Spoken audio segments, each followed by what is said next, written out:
আমরা ভেবেছি তাদের কথা, এসআইআর তো হয়েছে, কিন্তু অনাথ আশ্রমে যারা আছে তাদের ভোটার তালিকা, তাদের এসআইআর, তাদের পরিচয়পত্র, তাদের ঠিকানা কি হবে?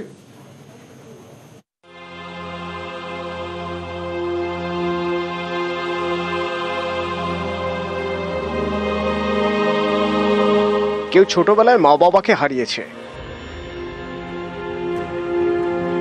কাউকে কুড়িয়ে পাওয়া,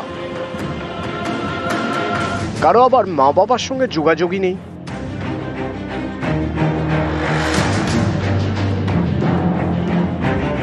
সকলেরই ঠিকানা অনাথ আশ্রম।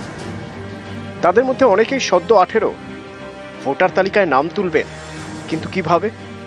এ নিয়েই বাড়ছে চিন্তা, কারণ পশ্চিমবঙ্গে স্পেশাল ইন্টেন্সিভ রিভিশন চালু করেছে নির্বাচন কমিশন। এর আগে শেষবার এসআইআর হয়েছিল 2002 সালে। সেই তালিকায় নিজের নাম থাকলে অথবা মা বাবার মধ্যে কারো নাম থাকলেই হবে, তাহলে আর কোনো নথির প্রয়োজন নেই। অনাথ আশ্রমের আবাসিকদের বক্তব্য, তারা তো অনেকেই মা বাবার পরিচয়ই জানেন না, তাহলে তাদের নাম 2002 সালের ভোটার তালিকায় ছিল কিনা কিভাবে জানবেন? সেক্ষেত্রে কিভাবে ভোটার লিস্টে নাম উঠবে, কিভাবেই বা ভোট দেবেন?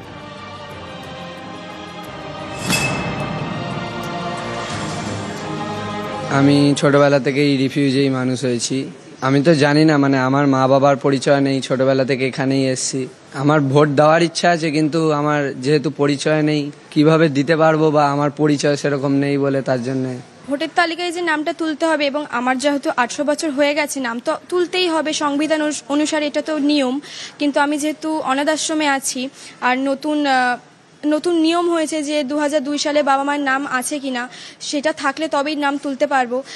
সেইটার বিষয়ে তো আমার সঠিকভাবে জানা নেই, তাই এটা তো অবশ্যই আমার জন্য একটু চিন্তার বিষয় যে নাম উঠবে কিনা আমার।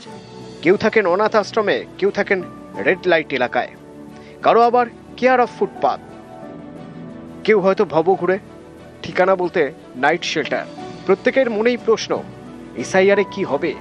তাদের নাম কি ভোটার লিস্টে উঠবে, নাকি ভোট দিতে পারবেন না? এরকম আরও অনেক বাচ্চা আছে, তাদের পরিচয় নেই, তাদেরকে পুলিশ বা কোনো জায়গা থেকে এখানে অ্যাডমিশন করিয়ে দিয়ে গেছেন, নামটাও আমরা দিয়েছি এখান থেকে। তাদের বাবা মা কোনো পরিচয় নেই আমাদের কাছে, না যা নিয়ম করেছে এসআইআর, সেখানে তো এদের কোনো পরিচিতি নেই। তো এদের ক্ষেত্রে কি হবে? হ্যাঁ, ওদের তো কিছুই নেই, মা বাবারই নাম দেওয়া নেই কিছু, ওদেরই নাম আমরা দিয়েছি, ওদেরই ঠিকানা আমরা দিয়েছি, তাদের এদের ব্যাকগ্রাউন্ড কোনো রেকর্ডই নেই আমাদের কাছে। অর্থাৎ এদের কি হবে, কমিশনকে চিন্তা ভাবনা করা উচিত। জনগণের যে একটা ক্ষোভের জায়গা, জনগণের যে একটা দুশ্চিন্তা, তাদের কপালে যে ভাঁজ পড়েছে, সেইটা নিয়ে কিন্তু তৃণমূল কংগ্রেস দৃষ্টি আকর্ষণ করছে। কিসের হারার ভয়? যে আপনি এখানে বাংলাদেশি বলছেন, বিহারেও বললেন, কিন্তু ভূগোলটা দেখে দেখা যাচ্ছে যে বাংলাদেশ না হয় আমাদের সঙ্গে বর্ডার আছে, কিন্তু বাংলাদেশ অন্যান্য রাজ্যের সঙ্গে নর্থ ইস্টে, উত্তর পূর্ব ভারতে আছে, সেইখানে কিন্তু এসআইআর হচ্ছে না। নিউজ 18 বাংলা। চাঁচলে ভোটার তালিকায় গরমিল, জীবিতকে মৃত দেখিয়ে নাম বাদ, নামের পাশে লেখা আছে ডিলিটেড। চাঁচলের ভোটার তালিকায় গরমিল, জীবিতকে মৃত দেখিয়ে নাম বাদ, জীবিতের নামের পাশে ডিলিটেড। অভিযোগ মালদার চাঁচলের বাসিন্দা শ্যামল দাসের। কমিশনে লিখিত অভিযোগ শ্যামল দাসের। ভোটার তালিকায় গরমিলে রাজনৈতিক তরজা।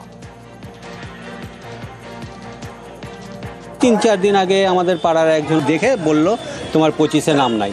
নাম আমার ছিল ভোটে 24-এ। তখন ডিলিট দেখাচ্ছিল না, এখন ডিলিট দেখাচ্ছে। কেন হলো এমনটা? আমার বাবা মারা গেছিল, বাবার নাম না কাটতে ছেড়ে আমার নাম কেটে দিয়েছে। অভিযোগ করেছেন কোথাও? হ্যাঁ, অনলাইনে করেছি। ইলেকশন কমিশনের কি চাইছেন এখন আপনি? আমার নামটা সংশোধন করা হোক, আমার নাম তোলা হোক ভোটে। ভোটার লিস্টে কারচুপি করা, ভোটার লিস্টে গড়মিল করা, এভাবেই তো তৃণমূল জিতছে। বেছে বেছে ভোটারদের নাম বাদ দেওয়া হচ্ছে, এটাই তৃণমূলের কাজ। ষড়যন্ত্র, কোথায় কাকে অবৈধ ভোটারকে ঢুকাবে, মৃত ভোটারকে ঢুকাবে, এবং যিনি জীবিত আছেন তার ভোটার লিস্ট থেকে নাম কেটে দাও। ভোটার যে ফেক কাজ চলছে, এটা আমরা বুঝতে পারছি। ইলেকশন কমিশনকে দিয়ে যেভাবে কেন্দ্রীয় সরকার যে প্ল্যানিং করছে তড়িঘড়ি করে শর্ট টাইমে ভোটের আগে মুহূর্তে, এটা ওদের যে উদ্দেশ্য প্রণীত, ওদের যে বিভ্রান্তিমূলক কর্মকাণ্ড, তার প্রমাণ আমরা পেয়ে যাচ্ছি। আমরা দলীয়ভাবে কোর্টে যাব। বাগডোগরায় জাল নথিপত্রের ঘাঁটি, মিলিটারি ইন্টেলিজেন্স এবং পুলিশের হানা, বিস্তারিত জানবো। বাগডোগরা থেকে রয়েছেন আমাদের প্রতিনিধি বিশ্বজিৎ। বিশ্বজিৎ, এর আগেও তো আমরা দেখেছি শিলিগুড়ি থেকে এরকম জাল নথিপত্র বানানোর চক্র কাজ করছিল, আবার এখানে দেখো একেবারে সেই সূত্র ধরেই কিন্তু এবার বাগডোগরার পুটিমারিতে হানা দেয় মিলিটারি ইন্টেলিজেন্স এবং ডিটেকটিভ ডিপার্টমেন্ট। তুমি যে কথা বলছিলে তো খড়িবাড়িতে এই জাল জন্ম মৃত্যু চক্রের হদিশ উঠে আসে এবং তারপরেই দুজনকে গ্রেপ্তার করা হয় এবং সেই সূত্র ধরেই এবার পুটিমারিতে হানা, এবং যেখান থেকে কিন্তু প্রচুর পরিমাণে শুধু জন্ম মৃত্যু সার্টিফিকেট নয়, সেখান থেকে কিন্তু একাধিক পাসপোর্ট, ভোটার কার্ড, আধার কার্ড এবং এমনকি প্রচুর নথিপত্র কিন্তু উদ্ধার করা হয়েছে। আর যাকে গ্রেপ্তার করা হয়েছে তিনি কিন্তু প্রায় 10 বছর আগে এই জাল নথিপত্রের দায়ে একবার গ্রেপ্তার হয়েছিলেন। পুলিশ সূত্রে যেটা আমরা জানতে পারছি 2007 সাল থেকে তিনি তার জাল চক্রের হদিশ, তার জাল চক্রের কারবার কিন্তু ছড়িয়ে ফেলছিলেন এবং বিভিন্ন সরকারি দেখো বাগডোগরার পুটিমারিরই বাসিন্দা এই যুবক, এবং এই যুবক এর আগেও পুলিশের জালে গ্রেপ্তার হয়েছিলেন। লালন কুমার ওঝা বাড়িতে একবারে ডেরা বেঁধে তার এই জাল কাগজপত্র নথিপত্রের একবারে ডেরা কিন্তু তিনি চালাতেন। প্রচুর বিদেশি মানুষ তার এখানে আসা যাওয়া করতো বলে আমরা সূত্র মারফত খবর পাচ্ছি। বাংলাদেশ, ভুটান এবং নেপালের প্রচুর নাগরিক মাঝে মাঝে তার বাড়ির পাশাপাশি ঘোরাফেরা করতো এবং গোয়েন্দা দপ্তর বেশ কিছুদিন ধরে তাকে সন্দেহ বাবদ তার জায়গায় হানা মারে এবং তারপরেই কিন্তু এই ডেরার হদিশ পায় এবং আজ তাকে শিলিগুড়ি, আগামীকাল তাকে শিলিগুড়ি মহকুমাতে তুলে এই খড়িবাড়ি কাণ্ডের সঙ্গে তার কোনো সংযোগ রয়েছে কিনা সে বিষয়ে কিন্তু নিশ্চিত করতে এই মধ্যে তদন্ত শুরু করেছে তদন্তকারীরা। এই কোচবিহারেরই খাপাইডাঙ্গা, সেখানে 500 জনের নাম বাদ। 2024 সালেও যারা ভোট দিয়েছেন তাদের নাম নেই। 2024 সালেও যারা ভোট দিয়েছেন লোকসভা নির্বাচনে তাদের নাম দেখা যাচ্ছে না। 500 জনের নাম বাদ ভোটার তালিকা থেকে।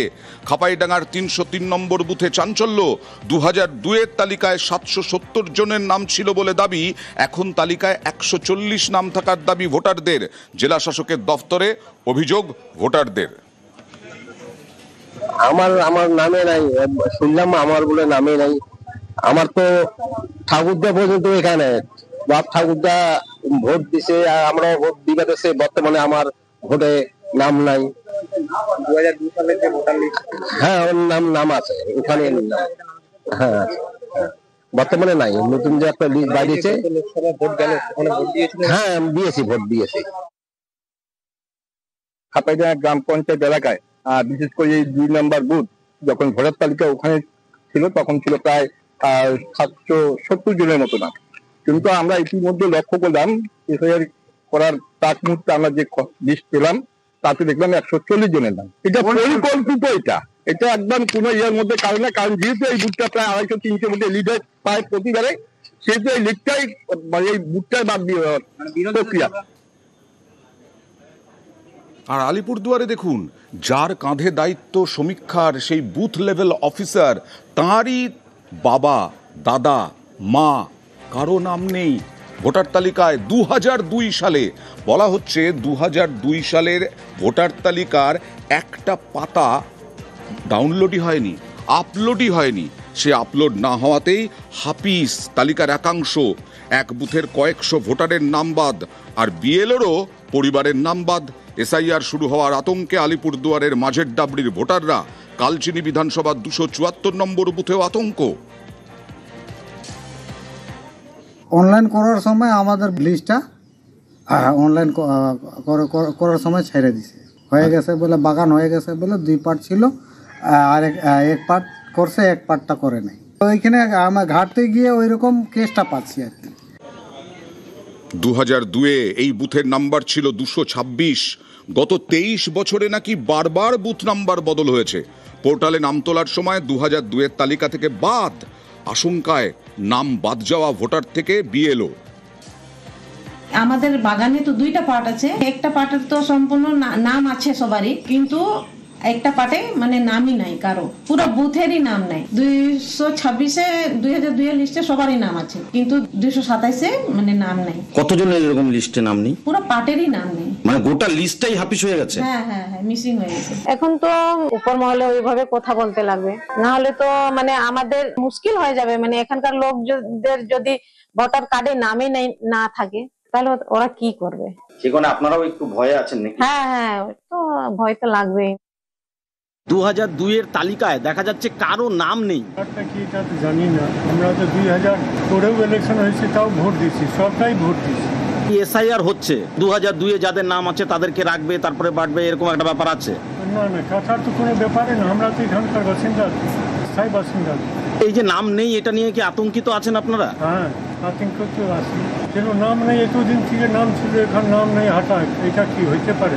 আপনি শিওর যে এই এলাকার মানুষ 2002-এর আগে থেকে ভোট দিচ্ছে? হ্যাঁ হ্যাঁ। আমি পঞ্চায়েত তো। কত সনে পঞ্চায়েত ছিলেন? 1998। প্রশাসনের কাছে কিছু আবেদন জানাতে চান? হ্যাঁ, ভিডিওর কাছে যাব। আর যিনি বুথ লেভেল অফিসার, তাঁরই মা বাবা দাদার নাম নেই। দেখুন কি বলছেন তিনি। 2002-এর লিস্টে আপনার বাড়ির সবার নাম আছে? না, নাম নেই, মা বাবার নাম নেই, তো দাদারও নাম নেই। কেন নাম নেই? কেন? এটা তো আমি কি করে বলতে পারবো, পুরা লিস্টই নাই, লিস্টেই তো নাই 2002-এর।